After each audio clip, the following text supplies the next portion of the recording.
नमस्कार। Business plus television SD को प्रस्तुति कार्यक्रम विशेष संवादमा स्वागत छ। म सचिता।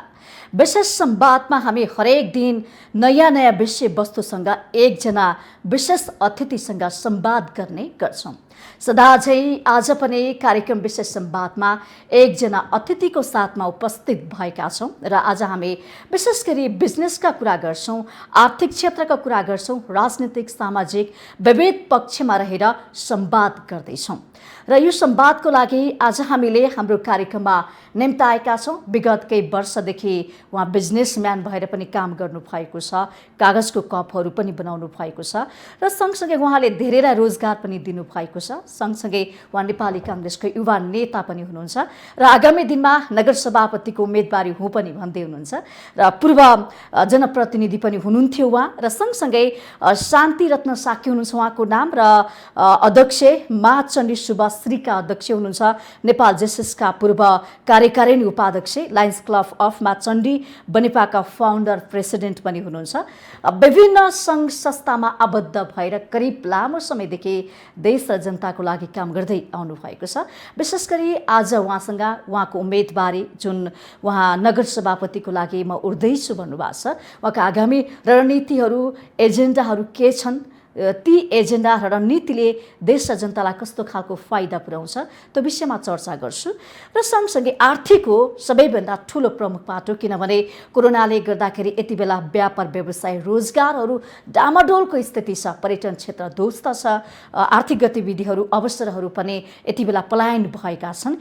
यो परिस्थितिमा एउटा व्यक्ति, एउटा परिवार, एउटा नागरिक, देश समाजको लागि चाहिँ आर्थिक अवसर कसरी सिर्जना गर्ने, पहिलोको अवस्थामा कसरी फर्किने, कसरी कमाउने, कसरी रोजगार सिर्जना गर्ने भन्ने चुनौती पनि देखिएको छ। यो सन्दर्भमा पनि हामी छलफल गर्नेछौँ र सँगसँगै नेपाली कांग्रेसलाई चुनाव लागेको छ। 14औं महाधिवेशन यति बेला वडा तहहरूमा निर्वाचन पनि भइरहेको छ।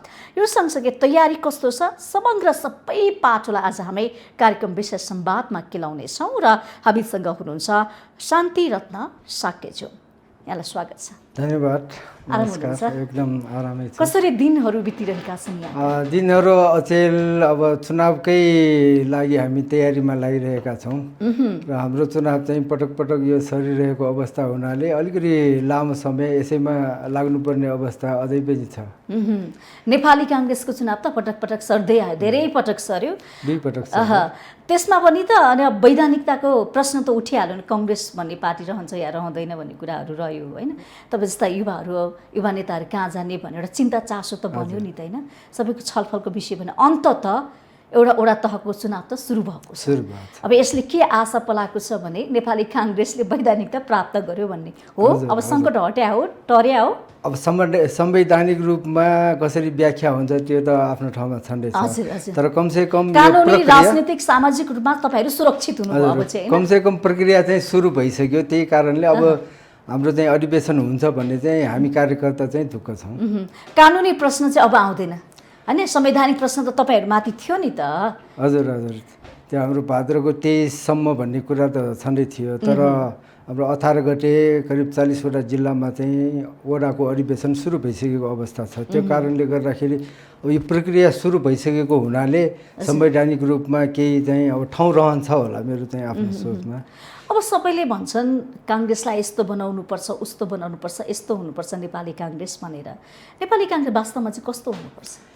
नेपाली कांग्रेस अब प्रजातन्त्रमा हामी विश्वास गर्छौँ। प्रजातन्त्रमा विश्वास गर्ने भएको नाताले वाक स्वतन्त्रतादेखि लिएर हाम्रो आर्थिक स्वतन्त्रता सबै किसिमको स्वतन्त्रताहरू चाहिँ यसमा हामी खोज्छौँ र यो यसैको लागि पनि हाम्रो पार्टीले विगतदेखि लडाइँ लड्दै आएको हो र यसमा अहिलेसम्म हामी सफल पनि भएको जस्तो अवस्था छ। किन भन्दा हिजो अब माओवादीको रूपमा 12-13 वर्ष चाहिँ जनआन्दोलनहरू पनि भयो। हाम्रो कांग्रेसकै नेतृत्वमा चाहिँ उहाँहरूलाई पनि प्रजातान्त्रिक बाटोमा, कानुनी बाटोमा ल्याउने प्रयास भयो, सफल पनि भयो। त्यो कारणले गर्दाखेरि हामी अरूलाई पनि त्यो गर्न खोजिरहेछौँ, हामीभित्र पनि त्यो प्रयासहरू चाहिँ हामी गर्छौँ, त्यसको प्र्याक्टिस हामीले पनि गरिरहेको अवस्था छ। भनेपछि सबैले खोजेको चाहेको देश र जनताको आवश्यकताको पार्टी बन्न सक्छ नेपाली कांग्रेस। एकदम 14औं महाधिवेशनबाट धेरै सुध्रेर आउँछ है। हिजोको विगतको भन्दा यो पटक चाहिँ धेरै क्षेत्रमा धेरै ठाउँमा चाहिँ युवाहरूको नेतृत्व युवाहरूले चाहिँ आफ्नो ठाउँ खोजेको अवस्था छ भन्ने कुरा छ युवाहरूको ठाउँ खोजेको अवस्था छ त्यो कारणले अब नेतृत्वमा पनि युवाहरू नै आउने धेरै सम्भावनाहरू भएको हुनाले हिजोको अब एक हिसाबले भनौँ हामीले आदर गर्नुपर्ने हाम्रा नेताहरूको आफ्नो योगदानहरू छँदै छ तर अब समय अनुरूप चाहिँ परिवर्तन पनि ल्याउनुपर्छ त्यो कारणले गर्दाखेरि हिजोको समय कस्तो थियो आज आइटीको जमाना छ एकैछिनमा सबै कुरा जानकारी पाइन्छ आज नेताहरू चाहिँ अब एक हिसाबले भनौँ अलिकति उमेर पाको भएका नेताहरूको सन्दर्भ लिनु पर्दाखेरि उहाँहरूको सोचमा र अहिलेको युवाको सोचमा आकाश जमिनको अन्तर छ र अहिलेको कानुनी हाम्रो जुन अधिवेशनको कुरा छ त्यसमा चाहिँ प्रायतिर सबैतिर चाहिँ युवाहरू चाहिँ अगाडि बढेको सङ्केत आएको छ सबै पार्टीमा युवाकै एउटा सङ्केत आएको छ त्यो कारणले भोलि परिवर्तन अवश्यम्भावी छ र युवाहरूको हातमा यो नेतृत्व गयो भने चेन्जेस चाहिँ हुन्छ नि भनेपछि 14औं महाधिवेशनले युवा नेतृत्व जन्माउँछ पक्कै जन्माउँछ त्यसो कारणले गर्दाखेरि नेपाली काङ्ग्रेस अलिक पृथक अलिक फरक रूपरङ्गमा आउने देखियो है 14औं महाधिवेशन रूपरङ त फरक नहोला तर अब हाम्रो आस्था नै प्रजातन्त्रप्रति हामी विश्वास गर्ने हुनाले त्यही सेरोफेरोमा नयाँ साथीहरू आए पनि उहाँहरूले काम गर्ने तौर तरिका चाहिँ फरक होला तर सिद्धान्त त एउटै छ अब भन्यो भने नेपाली काङ्ग्रेसका धेरै कार्यकर्ता र देशका युवाहरू बेरोजगार छन् हैन अब एजेन्डा रोजगारको एजेन्डा बन्न सक्छ कसरी युवालाई देशमै राख्ने विदेश नपठाउने देशमै कसरी उद्योग धन्दाहरू सञ्चालन गर्ने आर्थिक अवसर कसरी सृजना गर्ने भन्ने चाहिँ काङ्ग्रेसको एजेन्डा बन्न सक्छ कि सक्दैन त्यो त सधैँ नै रहिआएकै एजेन्डाहरू हुन् अब देशमा रोजगारी सिर्जना गर्ने कामको लागि औद्योगिकरण हुनु पर्यो उद्योगहरूको विकास हुनु पर्यो पर्यटन क्षेत्र हाम्रो सबैभन्दा राम्रो क्षेत्र छँदैछ हजुर त्यसबाहेक पनि अहिले लगानीका धेरै अवसरहरू जलविद्युतदेखि लिएर सबैतिर चाहिँ लगानीका अवसरहरू पनि छन् अब नेपालीहरूसँग पैसा नभएको पनि होइन अब पैसा भएर नै होला जति अब आइपिओहरू निस्किन्छ सेयरहरू निस्किन्छ आवश्यकता भन्दा डबल 3 डबल 4 डबल नै पैसा चाहिँ बजारमा आइरहेको अवस्था हुन्छ यो एउटा ठाउँ छ पैसा नभएर चाहिँ यहाँ अवसर सिर्जना नभएको होइन तर टेक्नोलोजिकली चाहिँ हामी अलिकति ब्याक पक्कै पनि छौँ हामीसँग त्यो उत्पादन गर्ने क्षमता अलिक कम छ मेन अब उद्योगहरू सञ्चालन गर्नको लागि हामीले औद्योगिक मेसिनरीहरू बनाउने हामीसँग त्यति धेरै क्षमता पनि छैन हामी जे पनि सामानहरू मेसिनरीहरू सबै बाहिरबाट आयात गर्नुपर्ने अवस्थामा छौँ उत्पादन आत्मनिर्भर बन्न सकेका छैन बजारीकरणको अभाव छ जनशक्ति त्यही अनुसारको छैन नि त हामीसँग धेरै man power train man power पनि कमै छ अहिलेसम्म तर जति पनि अहिले कामहरू भइरहेको छ त्यो स्थिति हेर्दाखेरि विकासको क्रम चाहिँ तीव्र गतिमा बढिरहेको पनि अवस्था छ त्यो एक ठाउँमा छ तर अहिले हाम्रो कोभिडको कारणले गर्दाखेरि कहीँ कतै चाहिँ बाधा अडचनहरू पनि भइरहेकै छ हजुर गएको वर्षमा पनि 3-4 महिना त त्यतिकै बन्द अवस्थामा रहनु पर्यो यो वर्ष पनि त्यस्तै 3-4 महिना हाम्रो चाहिँ समय खेर गयो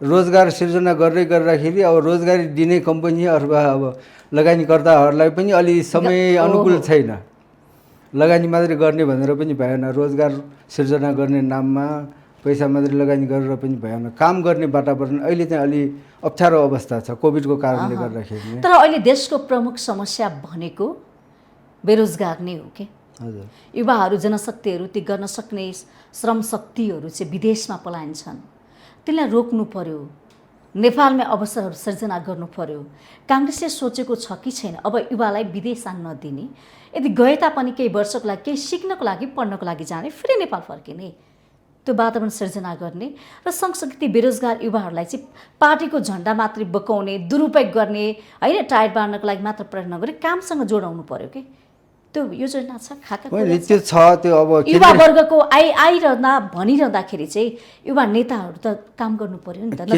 केन्द्रीय स्तरमा अब जस्तो हाम्रो सैद्धान्तिक कुराहरू गर्दाखेरि सबै किसिमको कुराहरू त त्यहाँ भइ नै राख्छ भइ नै हाल्छ तर म व्यक्तिगत रूपमा चाहिँ म पनि एकजना व्यवसायी भएको नाताले चाहिँ म के भन्न सक्छु भन्दाखेरि हामीले पनि एउटा सानो उद्योग चाहिँ अहिले सानो भनौँ सानो सुरुवाती उसमा चाहिँ सानै थियो त्यसलाई चाहिँ बिस्तारै बढाउँदै पनि लगेका छौँ अहिले पनि अब यो अवस्थामा पनि जुन बन्दको कुराहरू हामीले गऱ्यौँ त्यो अवस्थामा पनि हामीले उद्योगलाई चाहिँ सुचारू रूपमै राखेका छौँ त्यहाँ काम गर्ने हाम्रा कामदारहरूलाई मजदुरहरूलाई चाहिँ काम दिइरहेकै अवस्था छ तर जुन फुल फ्लेजमा गरिरहेको अवस्था थियो त्यसलाई चाहिँ अलिअलि कटअप पनि गर्नुपर्ने अवस्था छ बजार छैन उत्पादन गरेर बजारमा लानुपर्छ। अब हाम्रो मुख्य मतलब चाहिँ के भन्छ मार्केट भनेको काठमाडौँ नै हो। अहिलेको जनसङ्ख्याको हिसाबले पनि सबै त्यहाँ उपभोग हुने हिसाबले पनि काठमाडौँ नै हो। बन्द भइरहँदाखेरि होटल अब मेन चाहिँ होमस्टे पर्यटन हैन त्योभन्दा पनि हाम्रो यो पार्टी प्यालेसहरू धेरै खपत गर्ने चाहिँ ठाउँ एकै दिनमा 5,000 10,000 पिस एकै ठाउँमा खपत हुने अवस्था छ। ती बन्द भइदिनाले चाहिँ हामीलाई काममा जो रोजगारी हामी दिइरहेछौँ त्यो चाहिँ पूर्ण रूपमा अहिले दिन सक्ने अवस्था छैन। जस्तो कि मैले यहाँलाई रोकेँ, एउटा व्यक्तिको जीवन चल्न, एउटा परिवार चल्न, समुदाय चल्न, देश चल्नको लागि आर्थिक पाटो मजबुत हुनुपर्छ। कोभिडले त हामीलाई कस्तो स्थितिमा पुर्याइसकेको छ। यहाँले पनि भनिसक्नुभयो, प्याटी प्यालेस लगायतका थुप्रै ती आर्थिक क्षेत्रहरू ठप्प छन्, बन्द छन्, शून्य अवस्थामा छन् हैन। खोलिएका छन् होला, खुलेका छन् तर ग्राहक आएका छैनन्, त्यहाँ किनबेचको अवस्था पनि छैन। हामी त्यो स्थितिमा पुगेको अवस्थामा अब नेपाली काङ्ग्रेसको चुनावी होला, नेपाली काङ्ग्रेसकै सभापति शेरबहादेउबा प्रधानमन्त्री हुनुहुन्छ। देशको आर्थिक क्षेत्र, व्यक्तिको आर्थिक क्षेत्र, परिवारको आर्थिक क्षेत्र, समुदायको आर्थिक क्षेत्र उकास्नको लागि चाहिँ नेपाली काङ्ग्रेसको रणनीति चाहिँ के छ कि? रणनीति अब हामीले विकासकै लागि अब सबै कुराहरू गर्नुपर्ने हुन्छ। पहिलो कुरा त अब यो आर्थिक चलायमान हुनको लागि विकास निर्माणका कुराहरू हुनुपर्ने थियो।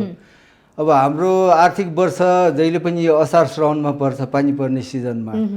अनि त्यो बजेट सकाउनकै लागि, योजना सकाउनकै लागि हामी अन्तिमतिर कामहरू गर्ने प्राय चाहिँ हाम्रो प्रयासहरू, हाम्रो चाहिँ अभ्यासहरू त्यही छ। त्यो कारणले गर्दा अलिकति भएका कामहरू पनि तुरन्तै बिग्रिहाल्ने, जस्तो बाटोघाटोको कुराहरू गरौँ, पहिरो आएर पनि क्षति आउने, बाढी पहिरो आउँछ, ती सबै कुराहरू हाम्रो देशमा पनि भइरहेकै अवस्था छ। काम त नभएको होइन, मुख्य अब यो भौतिक पूर्वाधारहरू नभइकन विकासको परिकल्पना गर्न पनि त्यति सजिलो त नहोला। तर अहिलेको समयमा हाम्रो देशमा भनौँ, हाम्रो नगरको मात्रै कुरा होइन, देशभरि नै यो बाटोघाटो चाहिँ जराटरै अब बनेको अवस्था छ। तर सिजनल भयो, यो पानी पऱ्यो कि बाटो पहिरो आउँछ, बन्द भइहाल्छ। तपाईँले पूर्व जनप्रतिनिधि हुनुहुन्छ नि हैन, तपाईँले चाहिँ के गर्नुभयो विकासको लागि? विकासको लागि हामीले अब हाम्रो नगरको कुरा गरिरहँदाखेरि चाहिँ त्यो बेलामा 2054 सालको म वडा अध्यक्ष थिएँ बनेपा नगरपालिकाको। त्यो बेलामा हामीले सबैभन्दा पहिला शिक्षालाई चाहिँ हामीले टार्गेट गऱ्यौँ। हजुर, शिक्षा भनिरहँदाखेरि हामीले अब बनेपा काठमाडौँ भ्यालीबाट एकदम नजिकको सहर, सानो सहर, त्यो बेलाको कन्सेप्ट चाहिँ के थियो भन्दाखेरि सेटेलाइट सिटी बनाउने भन्ने थियो। र काठमाडौँबाट सबैभन्दा नजिक अलि भरपर्दो ठाउँ भनौँ, अलि सुहाउने राम्रो ठाउँ चाहिँ बनेपा हो। त्यसपछि अलि पर जाँदाखेरि धादिङतिर पुग्नु पर्ला बनेपाबाट कि काठमाडौँ उपत्यकाबाट। त्यो बेला हाम्रो बनेपालाई सेटेलाइट सिटी भनेर बनाउने योजना बनिएको थियो। र त्यो बाहेक हामीले बनेपामा पोलिटेक्निक स्कुल त्यो बेलामा नै हामीले गरेका थियौँ, हाम्रो पालोमा त्यो बनाउनु सुरु भएको थियो। र आइटी पार्क अर्को सबैभन्दा ठुलो, त्यो बेलामा नेपालमा पहिलो होला आइटी पार्क चाहिँ बनेपामा बनिएको थियो। बनेपा नगरको हाम्रो चाहिँ प्रयासले त्यो ठाउँमा अहिले पनि छ, दुइटै चाहिँ बनिसकेको अवस्था छ। र पछिल्लो समयमा चाहिँ अब त्यहाँबाट जनशक्ति उत्पादन गर्ने हाम्रो सोचले त्यो काम गरेको थियो। अहिले सेक्युरिटी प्रिन्टिङ प्रेसको नाममा चाहिँ त्यहाँ अर्कै काम भइरहेछ आइटी पार्कमा चाहिँ, त्यो अलि उद्देश्य फरकतिर गयो। पोलिटेक्निक स्कुलमा पनि आइटी पार्कमा पनि यो प्रोफेसनल मान्छेहरू उत्पादन गरेर हाम्रो जनशक्ति हाम्रै बजारको लागि चाहिँ आपूर्ति गर्ने हाम्रो सोच थियो। त्यहाँको लोकल पनि भयो, काभ्रे जिल्ला वरिपरिको सिन्धुपाल्चोक, यो दोलखा सबै वरिपरिको जिल्लाको केन्द्र चाहिँ बनेपा नै हो, अहिले पनि बनेपा हो। त्यो गर्न सकिन्छ भन्ने सोचले चाहिँ हामी अगाडि बढेका थियौँ हाम्रो पालोमा। त्यो भयो पनि, पुरा पनि भयो, तर अहिले उद्देश्य अनुरूप चाहिँ काम चाहिँ भएन त्यहाँ आइटी पार्कमा चाहिँ। तपाईँ पहिले प्रतिनिधि हुँदा चाहिँ त्यो सोचेको अनुसार विकासका कामहरू सुरुवात भएका थिए, जनताले पनि त्यो सुख सुविधा चाहिँ उपभोग गर्न पाएका थिए। जस्तो खानेपानीको अवस्था, जस्तो शिक्षामा भन्नुभयो नि, शिक्षामा हामीले धेरै राम्रो काम गरेका छौँ भन्नुभयो। शिक्षा के सुध्रिएको छ?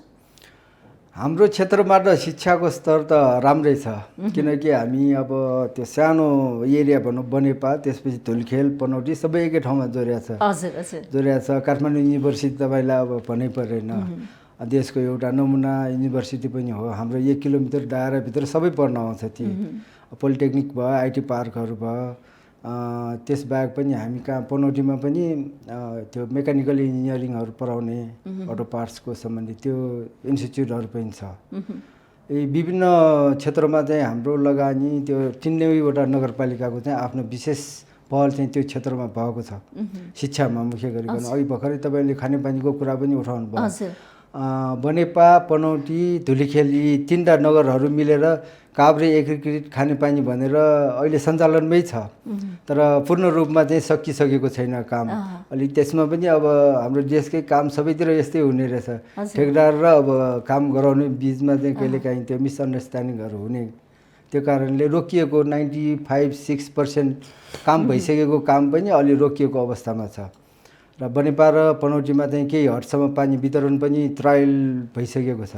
बनेपामा पनि हुनेवाला अहिले देखिन्छ। अब यो 1 वर्ष जतिमा हुन्छ कि खानेपानीको पनि समस्या भने सबैले पिउने पानी पाउनुहुन्छ, त्यो समस्या छैन। अब यहाँको कुरा गरौँ, यहाँ म अब चाहिँ नगर सभापतिमा उठ्दैछु भन्नुभएको छ होइन, तयारी कहाँसम्म पुग्यो, कस्तो छ तपाईँको? नगर सभापतिको तयारी त अब 2 पटक त हामीले हाम्रो काङ्ग्रेसको अधिवेशनको डेट सारिसकेको अवस्था छ। अहिले भाद्रको 5 गते, आश्विनको 5 गते, 5 गते चाहिँ वडा अधिवेशन हुनेवाला छ। हाम्रो यो 20वटा बाँकी जिल्लाहरूमा हुनेवाला छ र नगर अधिवेशन चाहिँ आश्विनको 9 गते हुँदैछ। यो 2टा डेटको लागि चाहिँ कार्यकर्तादेखि लिएर सबै उम्मेदवारहरू चाहिँ तयारी अवस्थामा छन्। उहाँहरूले आफ्नो किसिमको लबिङ पनि अब कार्यकर्ताहरू क्रियाशीलहरूसँग चाहिँ सम्पर्क गर्ने, यो भोट माग्ने कामहरू चाहिँ भइरहेछ। त्यो चाहिँ तयारी यस अर्थमा ठिक छ, किनकि यो 2 पटक चाहिँ सारिसकेको हुनाले त्यो अगाडिदेखि नै तयारीमा थिए साथीहरू। त्यसको असर पर्यो होला नि त, पटक पटक सर्दाएको फेरि पनि सार्यो भने त असर त पर्यो होला नि त उत्साह घटेको छ कि छैन? उत्साह अब कुनै कुनै बेलामा के हो भने अब कन्फ्युजन बढी भयो। हुने हो कि नहुने हो, तयारी गर्दा फेरि खेर जाने हो कि? 2 पटक त सारिसकियो, हुने हो कि हुने होइन भने त्यो कुरा आफ्नो ठाउँमा छ, तर गर्नै पर्छ भन्ने पनि छ। त्यो कारणले हामी के विश्वस्त छौँ भन्दाखेरि हुन्छ यो अब 2 पटक सारे पनि अब आउने 5 गते चाहिँ पक्कै हुन्छ भन्ने हामीलाई चाहिँ विश्वास छ। तर काभ्रे जिल्लाको सन्दर्भमा चाहिँ अहिलेसम्म आज 29 गते भयो हाम्रो भाद्रको, अब 7-8 दिन जम्मा बाँकी छ चुनाव हुने दिन। क्रियाशीलको लिस्ट अहिलेसम्म जिल्ला आइपुगेको छैन। त्यो पनि विवाद छ। विवाद त छ नै, विवाद भएरै नआएको होला, त्यसमा त अन्यथा भएन। त्यही त आएन भने त फेरि हुन्छ त फेरि भने त्यो लिस्टै भोटर लिस्टै नभएर चुनाव कसरी गर्ने? नामावली त आइपुग्नु पर्यो सबै क्रिया सदस्यको होइन, अप्ठ्यारो त्यो पनि छ। तर त्यसमा आज अब 29 गते छ, आज आउँछ कि भन्ने चाहिँ अलिकति बाहिर सुनिएको छ हल्ला, आउनु पर्ने हो, तर समय धेरै बित्दै गएको छ। तपाईँहरू दोधारमा हुनुहुन्छ, चिन्तामा हुनुहुन्छ, के होला कसो होला? चिन्तामा त होइन, हुन्छ भन्ने चाहिँ अब पक्का नै छ, गर्नै पर्छ। अधिवेशन महाधिवेशन गर्नको लागि प्रतिनिधि नगइकन त हुने भएन। त्यो कारणले हुन्छ नै, तर 1-2 दिन 1-2 हप्ता चाहिँ अझै पनि के हो ठेगान चाहिँ नआएसम्म छैन भनौँ न। नगर सभापतिमा उठ्ने कुरा गर्नुभयो तपाईँले होइन, तपाईँको तयारी चाहिँ के छ? तपाईँको एजेन्डा के छ, रणनीति के छ त? म अब नेपाली काङ्ग्रेसको कार्यकर्ताको हैसियतले विगतको अधिवेशनमा पनि मैले आफ्नो उम्मेदवारी प्रस्तुत गरेको थिएँ 13औं अधिवेशनमा नगर सभापतिकै रूपमा। त्यो बेलामा एउटा के वातावरण बन्यो भन्दाखेरि 20 वर्षदेखि नगरपालिकाको चुनाव, स्थानीय निकायको चुनाव भइरहेको थिएन। 54 सालदेखि 59 सम्म हामी थियौँ नगरमा। त्यसपछि एकैचोटि 74 साल भनौँ, 59बाट 14, करिब 15 वर्ष 15 वर्ष चाहिँ चुनावै भएन। 74 सालको चुनावमा अब हामी सबै मिलेर गयो भने मात्रै हामी विजय हासिल गर्न सक्छौँ भन्ने सबै साथीहरूको नेताहरूको चाहिँ धारणा रहेछ। तालमेलको कुरा भयो भन्नु न। तालमेल भन्दा पनि मिलेर जानुपर्छ। मिलेर जाँदाखेरि चाहिँ मैले मेरो अपोनेन्ट साथीलाई चाहिँ त्यो बेलामा निर्विरोध रूपमा चाहिँ मेरो उम्मेदवारी छोडिदिएको थिएँ 13औं अधिवेशनमा। र त्यो बेलादेखि नै अझै अब 14औं अधिवेशनमा एकचोटि छोडियो। म बन्छु भन्ने त्यो बेलादेखि नै तयारीमा लागेको हुँ। र अहिले त अब चुनावको अन्तिम समयमा हामी त अत्यन्त उत्साहका साथ चाहिँ लागिरहेकै छौँ। नगर सभापतिको व्यक्तिगत रूपमा म उम्मेदवार पनि भएको हुनाले चाहिँ तपाईँलाई साथ सहयोग सपोर्ट चाहिँ कतिको छ? 13औंमा त तपाईँले छोडिदिनु भयो, अब 14औंमा चाहिँ त म लड्छु नि, म नि जित्छु भनेर लागि पर्नु भएको छ होइन? साथीभाइ कार्यकर्ताबाट साथ सहयोग सपोर्ट के छ? अनि अत्यन्त राम्रो सहयोग साथीहरूको छ। किन भन्दा हिजोको दिनमा एकपटक मैले छोडिदिएँ आफ्नो साथीलाई। अब हिजो छोडेको कारणले यो पटक पनि छोड भन्ने साथीहरूको चाहिँ त्यो अवस्था रहेन। छोड्नु भन्ने अब होला, त्यो एक दुईजनाको होला, तर यो पटक पहिला छोडेको कारणले पनि मलाई एउटा प्लस त त्यो पोइन्ट त्यहाँबाट पनि छ। अर्को कुरा, मेरो व्यक्तिगत क्रियाकलापको कारणले गर्दाखेरि त्यहाँ पार्टी सङ्गठन निर्माण गर्नको लागि खेलेको भूमिकाको कारणले गर्दा पनि यो पटक शान्तिरत्न नै ठिक छ भन्ने साथीहरूको चाहिँ धारणा आएको छ। उहाँहरूले पनि साथ दिइरहनु भएको छ। तपाईँलाई नगर सभापतिमा उठ्नुहोस् भनेर साथ सहयोग सल्लाह सबै प्राप्त गर्नुभएको छ। एकदम तपाईँ जित्नेमा चाहिँ कतिको ढुक्क हुनुहुन्छ? म त 100% जित्छु भन्ने उसमा छु। कसरी जित्नुहुन्छ? के होइन, अब यसमा कसरी भन्ने त कुरा आएन। अन्तर्घात गरेको कुरा पनि आयो नेपाली काङ्ग्रेसले, त्यो त स्वाभाविकै हो। पार्टीभित्रको चुनाव हो यो, अन्तर्घातको त कुरा भएन। पार्टी आन्तरिक पार्टीको कुरा हुनाले अब जो उम्मेदवार भए पनि आफ्नै साथी जित्ने हो यसमा। त्यो कारणले गर्दाखेरि त्यसमा कम्पेरिजन पनि होला उम्मेदवार बिचमा। हाम्रा कार्यकर्ताहरूले त्यो कम्पेरिजन त गर्छ नै। कुन चाहिँ सही छ भने 2-4वटा पोइन्टहरू मैले भर्खर भने, एउटा पोइन्ट त हिजो मैले छोडिदिएको थिएँ मेरो साथीलाई, एउटा आधार बन्न सक्ला। एउटा त्यो आधार भयो। अरु के छन् त? अर्को कुरा, अब व्यक्तिगत रूपमा जुन पार्टी सङ्गठनलाई हाँक्न सक्छ भन्ने साथीहरूको विश्वास एकदम अत्यन्त। मैले तपाईँले अघि अब परिचय दिने क्रममै एउटा दिँदा त्यो नामहरू, क्लबहरू, जुन संस्थाहरूमा म बसिरहेको छु त्यसको पनि राष्ट्रिय स्तरमा हजुर हामी जेएसएसको चाहिँ पूर्व कार्यकारिणी उपाध्यक्ष भएर काम गरेको नेपालको, त्यसको अनुभव पनि छ। मसँग नेतृत्व गर्ने क्षमता पक्कै पनि छ। त्यहाँसम्म पुग्नलाई अन्य संस्था जस्तो होइन जेएसएस। त्यो कारणले गर्दाखेरि पनि एउटा क्षमता त त्यहाँबाट पनि देखाउँछ। नेतृत्व, व्यक्तित्व, होइन, सिप, रोजगार। त्यो बाहेक पनि विगतमा अब पार्टी सङ्गठनकै निर्माणको क्रममा हामीले पहिलो पटक बनेपामा यो नेपाली काङ्ग्रेसको नगर सभापतिहरूको सम्मेलन पनि गरेका थियौँ। नगर सभापतिहरूको पार्टीको चाहिँ बनेपामा गर्दा त्यसको पनि नेतृत्व मैले लिएको थिएँ। र त्यो बेलामा हाम्रो काठमाडौँमा भएका अहिलेका प्रधानमन्त्री शेरबहादुर देउवाजी पार्टी सभापति हुनुहुन्छ, उहाँ लगायत सम्पूर्ण नेताहरू चाहिँ त्यो सम्मेलनमा चाहिँ भाग लिन पनि आउनुभएको थियो। एउटा चाहिँ अब काम गरेर देखाउने चाहिँ हो अवसर मैले प्राप्त गर्दाखेरि देखाएँ। त्यो कारणले गर्दाखेरि नेतृत्व गर्ने क्षमता चाहिँ योसँग छ भने कमसेकम देखाइ पनि सकेँ प्र्याक्टिकली पनि। र मेरो विगतको अनुभव त छँदैछ। आफूलाई पनि त्यो योग्यतामा राख्नुहुन्छ, हजुर, पाउनु भएको छ। आफूले आफूलाई मूल्याङ्कन गर्दा पनि साथीभाइको त छुट्टै होला सहयोग साथ भन्ने कुरा। तपाईँ पनि योग्य छु यसको लागि भनेर लड्न तयार हुनुहुन्छ। एकदम सही। प्रतिस्पर्धा कडा हुन्छ नि त, होइन? प्रतिस्पर्धा त हुन्छ नै। प्रतिस्पर्धा अब 2-4जना अरू साथीहरू पनि यसमा अगाडि बढिराख्नु भएको मैले पनि सुनेको छु। अब फिल्डमा हुनुहुन्छ पनि, उहाँहरूले पनि आफू जित्छु भन्ने उहाँहरूलाई पनि लागेको होला पक्कै पनि। तर कम्पेरिटिभली मैले उहाँहरूलाई केही अन्य अर्थमा होइन, मैले चाहिँ अब धेरै एङ्गलहरूबाट चाहिँ यो साथीले चाहिँ बनेपा नगर, अहिले बनेपा नगर फेरि हिजोको जस्तो सानो होइन। हिजो करिब 5.5 स्क्वायर किलोमिटर एरिया मात्रै थियो बनेपाको पुरानो। अहिले हाम्रो चाहिँ वरिपरिको 5वटा गाविसहरू सबै समेटेर करिब 55.93 स्क्वायर किलोमिटरमा एरिया फैलिसकेको छ। जनसङ्ख्या पनि ठुलो भयो। यो सबै क्षेत्रलाई नेतृत्व गर्नको लागि सक्षम नेतृत्व नभइकन सकिँदैन। तपाईँले आफ्नो साथीलाई निर्विरोध निर्वाचित गराउनु भयो भने आज तपाईँलाई त्यो निर्विरोध निर्वाचित गराउनको लागि साथीहरू तयार छैनन्?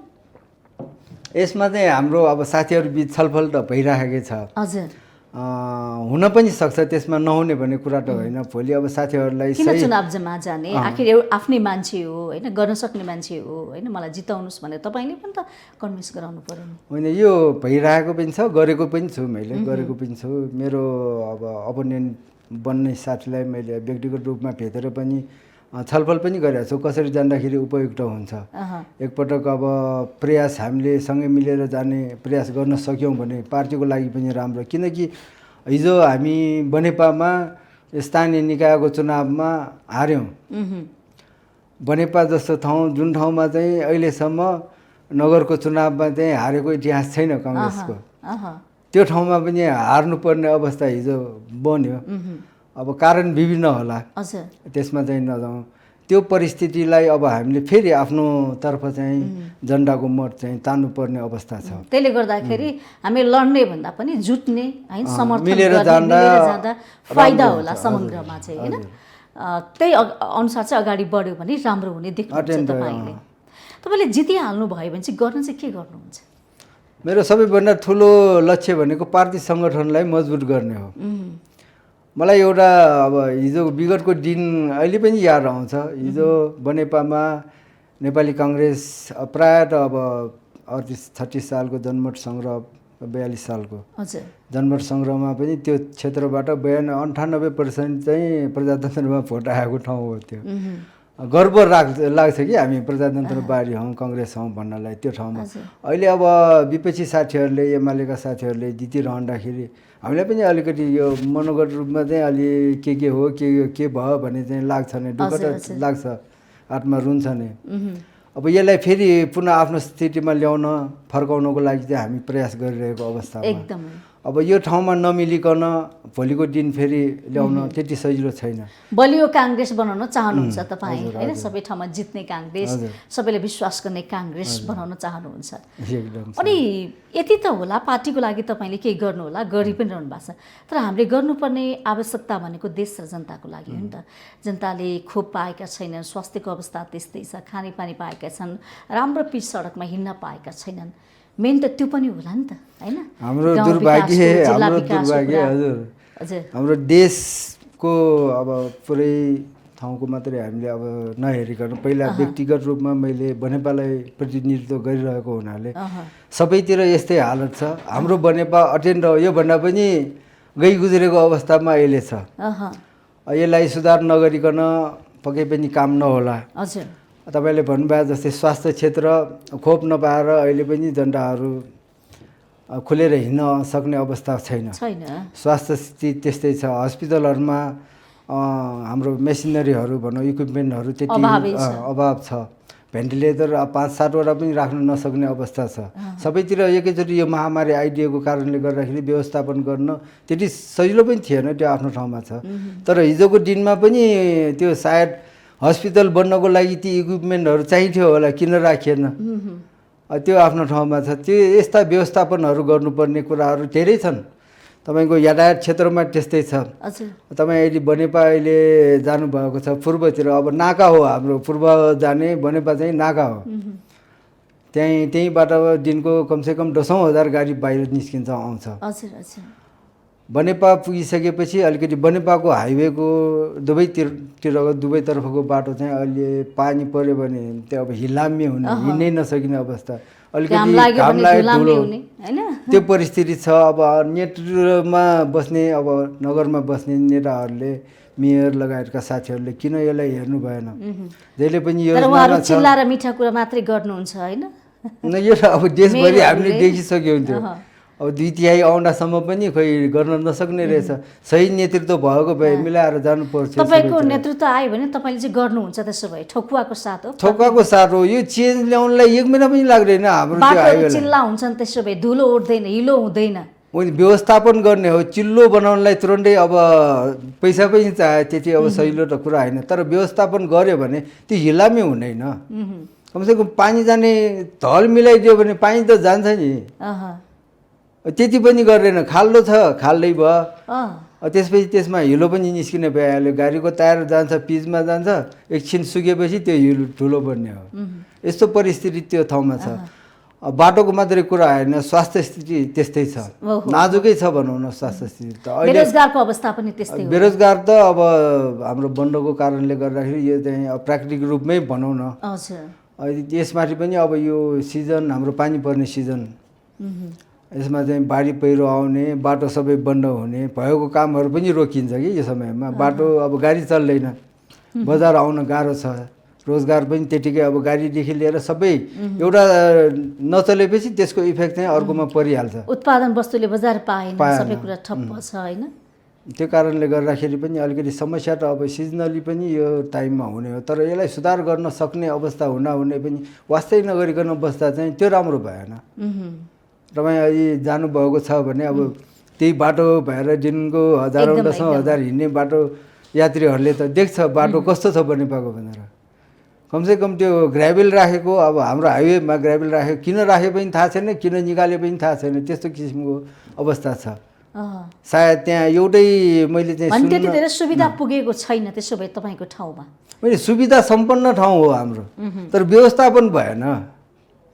हाइवेमा ग्राभेल थुपारिएको छ, त्यसलाई अलिकति सम्याउनलाई आफैसँग त्यो जेसिबीहरू छ नगरपालिकासँगै, आधा घन्टा यसो चलायो भने त्यो त समिन्छ नि, थुपारेर राख्नु भएन, त्यो गरेन।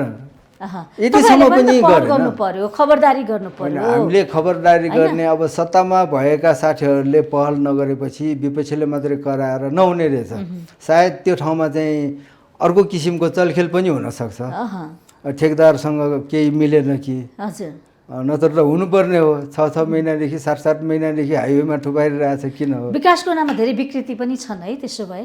होइन, विकास गर्ने भन्दा पनि अब मलाई त सिधै भन्नु पर्दाखेरि विनाश होइन कि आफ्नो मान्छेलाई काम दिने जस्तो हो। विकास पनि त्यसरी भइरहेछ जस्तो, गलत तरिकाबाट गलत तरिका। हजुर हजुर, विकासको नाममा चाहिँ ती रकमहरू चाहिँ दुरुपयोग भएका छन्। होइन, काम त गर्ने हो, तर आफ्नो मान्छे लगाएर काम गर्ने, प्रतिस्पर्धा होइन। त्यो किसिमले काम गर्दाखेरि काम चाहिँ सकिसकेपछि फर्स्योर भनेर गरिदियो, त्यो 6 महिना नबित्दै बिग्रिन्छ, 3 महिना। तपाईँको नेतृत्व आयो भने यस्ता खालका समस्याहरू केही पनि हुँदैन, स्वच्छ हुन्छ। स्वच्छ हुन्छ, समस्या केही नहुने भने त जनताले बुझ्ने गरी तपाईँले काम गर्नुहुन्छ। अत्यन्त राम्रो। तपाईँ आफैले भन्नु त मैले बुझेन के हो विकास, होइन, जथाभावी ग्राभेल त्यतिकै बिछ्याएको छ, यो के गर्न खोज्या मलाई थाहा छैन, अव्यवस्थित देख्यो भन्नु भएको छ नि। तपाईँ नेतृत्व नगर सभापतिमा आउनुभयो भने, तपाईँको नेतृत्व आयो भने चाहिँ स्पष्ट जनताले बुझ्ने गरी तपाईँले त्यो काम गर्नुहुन्छ। त्यसो भए यस्ता समस्या आउँदैन। यो पार्टीको चुनावमा अहिले लडिरहेछु म, नगर सभापति त पार्टीको भयो, त्यो स्थानीय निकायको काम गर्ने जिम्मेवारी त होइन।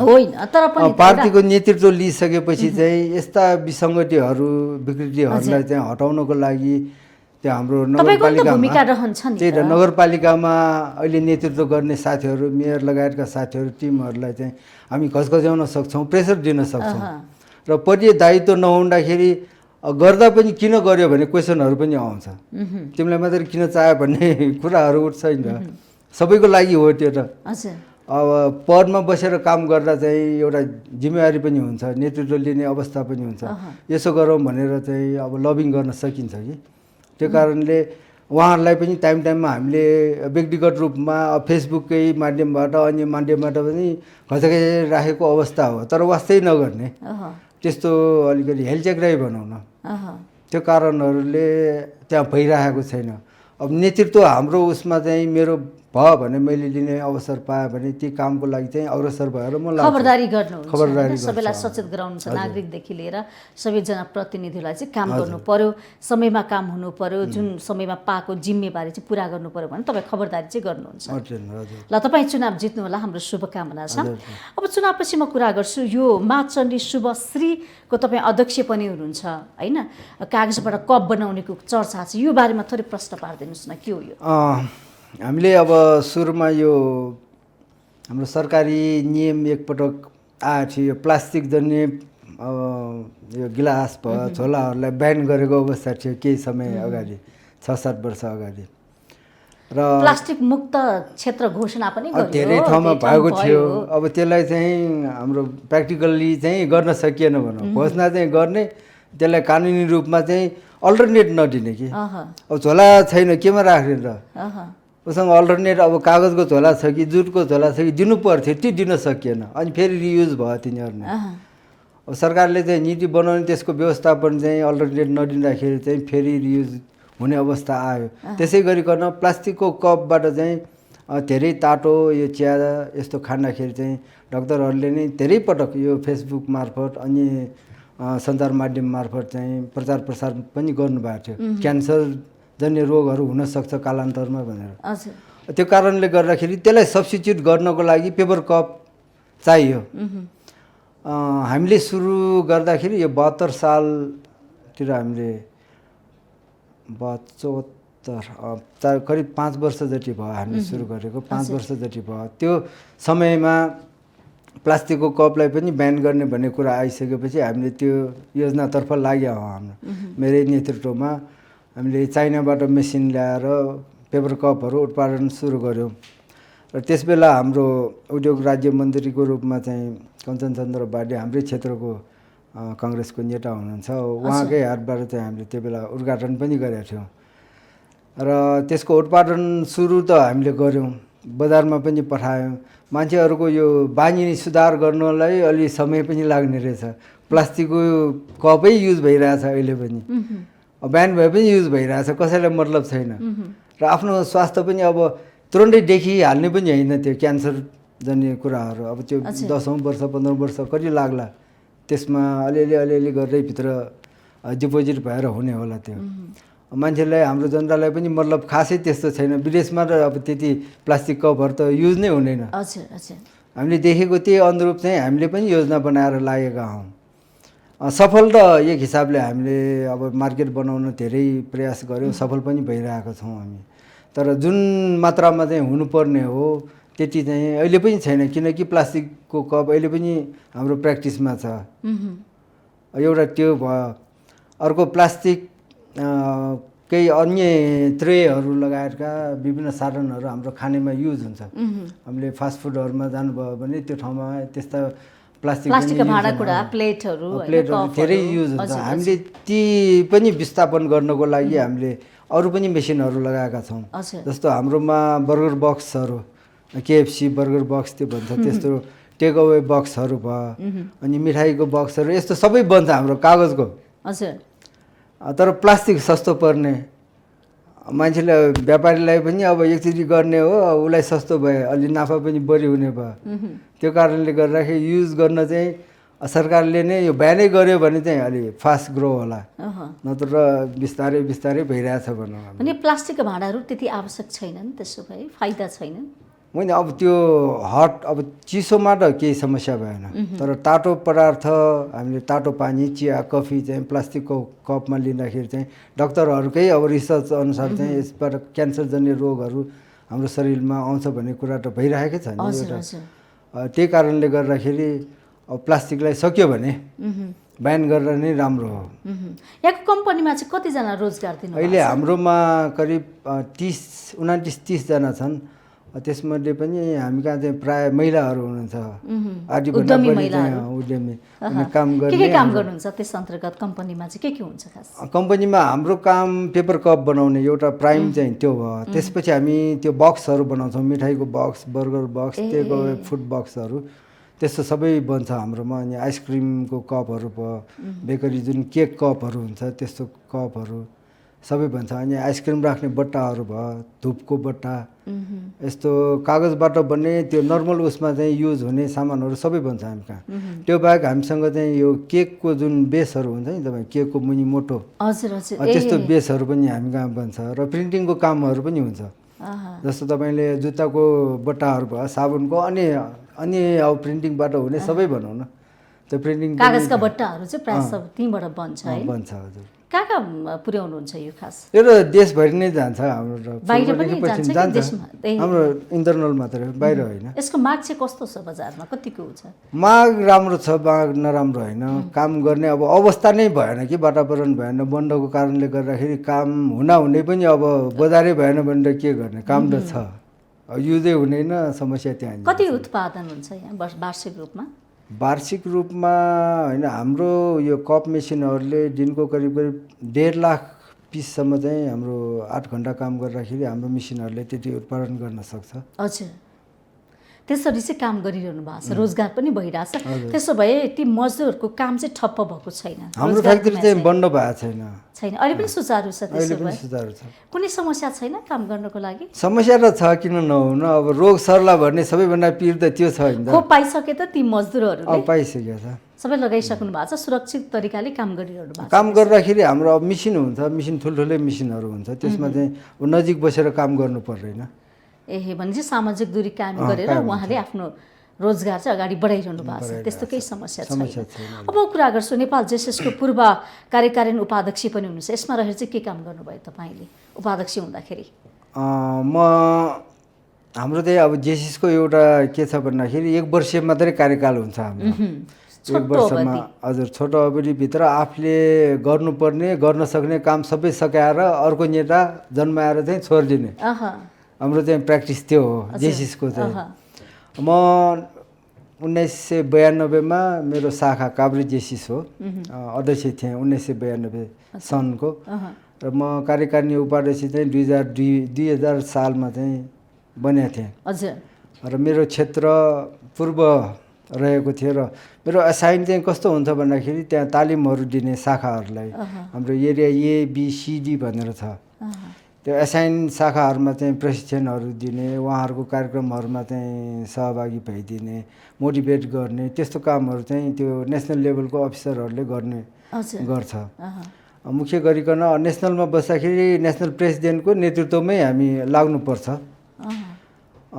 त्यो भएको कारणले गर्दा नेसनल प्रेसिडेन्टले जुन थिम दिन्छ त्यसअनुसार नै हाम्रो वर्षभरि चल्छ कि अध्यक्षतात्मक अब शासन पद्धति भनौँ हामी। यसको उद्देश्य भनेको त समाजसेवी नै हुने होइन, यो वास्तविक नेतृत्व विकास होइन, युवाहरूलाई कसरी नेतृत्व विकास सिकाउने हो, सिकाउने भन्ने कुरा नै हुने होइन। अल्टिमेट त अब काम गर्ने अब समाजमै हो, समाजसेवा नगरिकन त कुरै छैन है। हजुर, त्यो त जोडी नै हाल्छ नि। जोडिहाल्छ। कतिको नेतृत्व विकास गर्दो रहेछ तपाईँको अनुभवले के देखायो?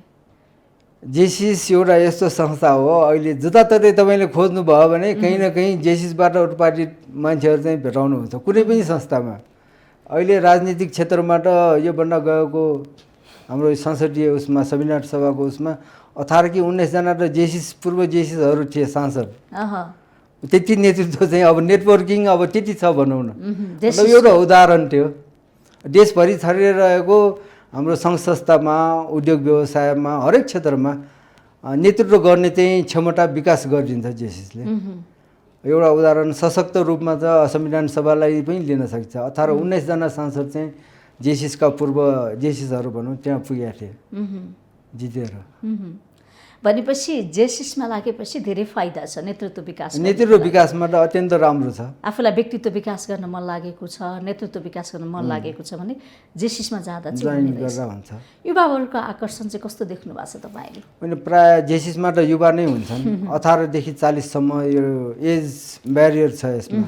40 पछाडि चाहिँ पाउँदैन। 40 सम्म मात्रै जति सकिन्छ आफ्नो अब इन्ट्री कहिले भयो 18 देखि चाहिँ जोइन गर्न पायो। कसैको 25 होला, कसैको 30 वर्ष होला। 20 को अवधिमा त केही भएन, तर 18-40 चाहिँ भयो। त्यो समयसम्म जो पनि जोइन गर्न सक्नुहुन्छ, जसले पनि आफ्नो शाखा मार्फत चाहिँ काम गर्नुपर्ने हुन्छ। पछि नेतृत्व विकास गर्दै जाँदाखेरि चाहिँ अब केन्द्रमा पनि जाने, इन्टरनेसनल पनि हुन्छ। यसको खास के सिकाइन्छ त्यहाँनिर जेसिसभित्र? त्यहाँ प्रवेश गरिसकेपछि के सिक्छ व्यक्तिले? सबैभन्दा पहिला राम्रो काम भनौँ, सिक्ने काम चाहिँ भाषण कसरी गर्ने भने यो कला सिकाउँछ कि त्यहाँ। बोल्ने कला, भाषण गर्ने भनौँ न। आफ्नो आवाजलाई कसरी बिकाउने, कसरी मान्छे सुनाउने, होइन, बोल्ने कला, त्यो पनि अब राम्रो बोल्ने कला। बोल्न त धेरैले बोल्छ, कसरी बोल्दाखेरि चाहिँ त्यो प्रभावकारी हुन्छ त्यो मुख्य चाहिँ त्यो सिकाउँछ। त्यसको अब प्र्याक्टिस नगरिकन त्यो पनि सम्भव छैन। प्र्याक्टिस गर्नको लागि अब समाजमै बोल्न लगाउने हो कि अथवा? हजुर, त्यो अब ट्रेनिङहरू हुन्छ, ट्रेनिङहरू पनि हुन्छ धेरै। ट्रेनिङ मार्फत हामीले चाहिँ अब त्यसलाई प्र्याक्टिकली लानको लागि समाजमा काम गर्छौँ हामी। जस्तो रक्तदानदेखि लिएर जे पनि काम गर्छौँ भनौँ न, समाजको लागि चाहिने जे पनि कामहरू हुन्छ त्यसमा लिडरसिप लिएर कोअर्डिनेटरको रूपमा अथवा कुनै छुट्टै प्रोजेक्टको चाहिँ त्यो चेयरम्यान बनेर त्यो जिम्मेवारीहरू दिन्छ। उसलाई नै त्यो काम सम्पन्न गर्नुपर्ने सबै जिम्मेवारी अधिकार भएपछि उसले गर्नु पर्यो। केही शब्द बोल्नु पनि जान्नु पर्यो त्यो ठाउँमा गएर, समाजमा गएर। त्यो प्र्याक्टिस गर्दै जाँदाखेरि चाहिँ अलि पर्फेक्सन पनि आउँछ मानिसमा। त्यसरी चाहिँ सिकाइन्छ कि प्र्याक्टिकली पुरै। बोल्ने मात्रै हो कि अरू होइन, सबै किसिमको प्रजातान्त्रिक उसमा चाहिँ आस्था राख्छ जेसिसले। शासन विधिको होइन, व्यक्तिको होइन, विधिको हुनुपर्दछ भने हाम्रो पहिलो लाइनमै त्यो हामी पढ्छौँ कि आस्था वाचन गर्छौँ। विधिलाई विधान प्राथमिकता, विधि विधानलाई चाहिँ बढी मूल्यमान, व्यक्ति भन्दा पनि विधि विधान अनुसार चल्न सक्नुपर्छ भन्ने कुरा हो। हजुर। त्यसपछि हाम्रो अब मोटिभेसनका, बिजनेसका हरेक 4वटा क्षेत्रहरू, विशेष गरी रोजगारसँगै जोड्नुपर्ने होला नि त। बिजनेस इन्टरप्रेन्योरको चाहिँ कामहरू सिप पनि हुन्छ। त्यो प्रशिक्षण मार्फत चाहिँ सबै कुराहरू अब सिकाउँछ। त्यहाँ सम्भव चाहिँ कस्तो भन्दा जम्मा 1 वर्षको समय हुन्छ हामीसँग। थोरै समय, 1 वर्षभित्र चाहिँ कतिवटा काम गर्न सकिन्छ। अब महिनाको 1, 2, 3टा त्यो सम्भव भएसम्म फेरि टाइम पनि मिलाउनु पर्यो। हजुर। सबै अब यो पुरा वर्ष यसैको लागि दिने पनि अब त्यो पनि हुँदैन। त्यो 1 वर्षभित्र चाहिँ आफूले गर्न सक्ने राम्रा कामहरू चाहिँ गरेर त्यसको मेम्बरहरूलाई चाहिँ सिप सिकाउने, अब कला सिकाउने सबै कामहरू चाहिँ त्यसमा हुन्छ। युवाहरूले त्यसो भए जेसिसबाट धेरै उपलब्धिहरू हासिल गर्न सकिन्छ। हजुर, उहाँहरूले आफ्नो जीवन परिवर्तन गर्नुभएको छ भन्ने पनि कुरा आएको छ कि धेरै हिजोको जीवन, हिजोको लाइफस्टाइल र जेसिसमा लागिसकेपछि केही परिवर्तन भएको छ भन्छन् हो? हजुर हजुर, वास्तवमा त्यही हो कि अथवा बाहिर मात्र त्यस्ता कुराहरू चर्चा होइन? कुरा मात्रै होइन, प्र्याक्टिकली सिकेको कुरा र उसको लाइफमा इम्प्लिमेन्ट गर्ने उसकै काम हो। अब त्यहाँ पछि त्यहाँ जेसिस छोडेर आइसकेपछि तपाईँ फेरि यो घट्याएर राख्ने त कुरै हुँदैन। हजुर हजुर, आफ्नो लाइफमा आफ्नो लागि चाहिने किसिमको गुणहरू सिकिसकेपछि उसले काम गर्न सक्छ, जहाँ पनि लिडरसिप लिन सक्छ। त्यति चाहिँ जेसिसमा सिक्न पाइन्छ। सो तपाईँ लायन्स क्लब अफ चण्डी बनेपाको फाउन्डर प्रेसिडेन्ट पनि हुनुहुन्छ हैन? त्यसमा चाहिँ के काम गर्नुहुन्छ? यसमा चाहिँ अब सर्भिसको कुराहरू छ। हामी लायन्स चाहिँ सर्भिसकै लागि हो, सामाजिक सेवाको कामहरू गर्ने हो। अहिले हाम्रो भर्खरै यो सुरु भएको, चार्टर भएको हो। त्योभन्दा अगाडि म रोटरीमा पनि थिएँ, रोटरीको पनि फाउन्डर भाइस प्रेसिडेन्ट हो काभ्रेको। हजुर, त्यसमा पनि सबैतिर जहाँ गए पनि अब सामाजिक कार्यहरू गर्ने हो। पदमा हुनुहुँदो रहेछ तपाईँ त, धेरै पद। होइन, अब कहिले कता कहिले कता, एकैचोटि होइन, समय धेरै लाग्यो नि यसमा। एकैचोटि सबै ठाउँमा बसेको होइन। मैले सुरुमा अब 1984 देखि 92 सम्म चाहिँ जेसिसमा लागेँ। 92 मा मेरो शाखाको म अध्यक्ष बने। त्यसपछि राष्ट्रिय स्तरमा पनि काम गर्ने मौकाहरू पाएँ 2 पटक। उपाध्यक्ष 1 वर्ष र कार्यकारिणी उपाध्यक्ष 1 वर्ष। 2 पटक चाहिँ मैले काम गर्ने पनि मौका पाएँ। त्यसपछिको धेरै वर्षको अन्तरालमा चाहिँ यो लायन्सको चाहिँ अहिले चार्टर प्रेसिडेन्ट बनेको छु। बिचमा चाहिँ रोटरीमा पनि आबद्ध थिएँ म, तर जेसिसमा लागिरहँदाखेरि मैले रोटरीलाई चाहिँ साइडमा राखेँ। ठिक छ, यति धेरै क्षेत्रमा आबद्ध भएर तपाईँले काम गर्नुभएको छ, तपाईँको एउटा अनुभव पनि छ होइन? तपाईँ अब फेरि अर्को नेतृत्वमा आउँछु भन्ने पनि लागिपर्नु भएको छ। सुखै नेपाली समृद्ध नेपाल हो होइन? हामीले चाहिँ मेन कुरा भनेको अहिलेको लोकतन्त्रको रक्षा गर्दै समृद्ध नेपाल कसरी बनाउने भन्ने चुनौती त हामीमा छ नि त। अब बनाउन सक्छौँ हामीले? त्यसो भए समृद्ध नेपाल युवाले बनाउन सक्छ? त्यो सकिन्छ। त्यो सम्भावना भनेको जहिले पनि रहि नै रहन्छ। त्यो अब कुनै बेला भएन भनेर निराश हुनुपर्ने अवस्था पनि छैन। हाम्रो जस्तो देश जुन ठाउँमा चाहिँ एकैछिनमा अब 5 मिनट अलिकति डाँडा चढ्ने हो भने अर्को मौसम हुन्छ। हाम्रो प्राकृतिक रूपमा त्यति सुन्दर ठाउँ छ। यहाँ प्राकृतिक स्रोतहरू पनि त्यति नै छन्। अर्को कुरा यो हाइड्रो हाम्रो प्रचुर सम्भावना भएको देश हाइड्रोमा। मुख्य त्यो बाहेक अहिले हामीले गर्न सक्यौँ भने पर्यटन हो हाम्रो आधार। आर्थिक आधार चाहिँ पर्यटन नै हो हाम्रो आधार चाहिँ।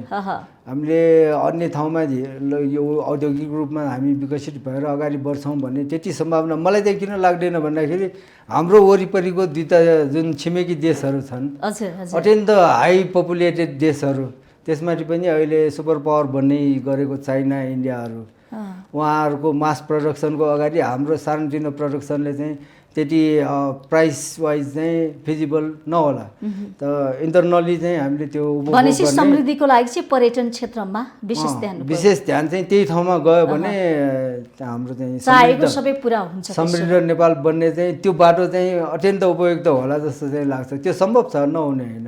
तर अहिलेको समयमा हाम्रो भनौँ न होटेल, मुख्यतः पर्यटक आएपछि होटेल व्यवसाय जोडिएका पाटोहरू भइहाल्यो। तिनीहरूको चाहिँ पूर्वाधारहरूको चाहिँ विकास राम्रो हुनु पर्यो। त्यसमा पनि बाटो राम्रो हुनु पर्यो पहिलो कुरा।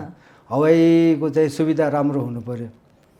पर्यटक आउनलाई त्यो बाटोको माध्यमबाट कति मात्रै आउन सक्छ। हवाई माध्यम अब विभिन्न देश अन्तर्राष्ट्रिय उबाट चाहिँ फ्लाइटहरू कनेक्सनहरू चाहिँ बढी सङ्ख्यामा जोड्न सक्यौँ भने पर्यटक आएर हाम्रो चाहिँ आर्थिक उपार्जन चाहिँ वृद्धि हुन सक्छ। समयको लागि यहाँलाई धेरै धेरै धन्यवाद।